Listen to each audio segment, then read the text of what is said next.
Al-Aqsa की वजह से इजराइल हमास में छिड़ी जंग मक्का और मदीना के बाद तीसरा सबसे पवित्र स्थान है ये। इजराइल और हमास के हमले के बाद इजराइल ने युद्ध की घोषणा कर दी है। इजराइल में अब भी संघर्ष जारी है। वहीं हमास के नियंत्रण वाले गाजा पट्टी में इजराइल की वायुसेना ताबड़तोड़ हमले कर रही है। हमास के हमले में 900 से ज्यादा इजरायलियों की मौत हो चुकी है, तो वहीं हमास के 600 आतंकियों को इजरायली सेना ने ढेर कर दिया है।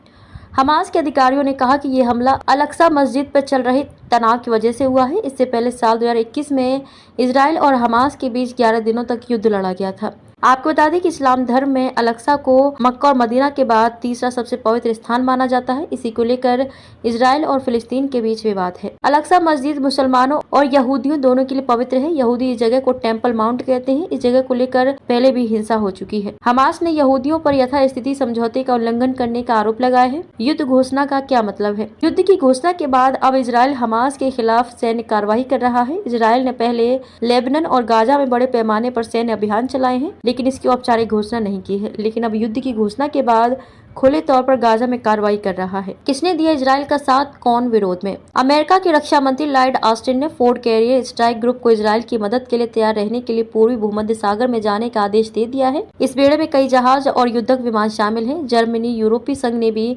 इजराइल का साथ दिया है। वहीं रूस और चीन ने कहा है कि इजराइल और फलस्तीन को बातचीत से मुद्दे को सुलझाना चाहिए। ईरान ने हमास का साथ दिया है। नागरिकों की सुरक्षा के लिए क्या किया जा रहा है? संयुक्त राष्ट्र ने कहा कि स्कूलों, आश्रय स्थलों में परिवर्तित में गांजा के विस्थापितों की संख्या लगभग 1,23,000 हो गई है। फिलिस्तीनी शरणार्थियों के लिए यूएन की एजेंसी UNRWA ने कहा कि विस्थापित परिवारों को आश्रय देने वाले स्कूलों और अन्य नागरिक बुनियादी ढांचे पर कभी भी हमला नहीं होना चाहिए।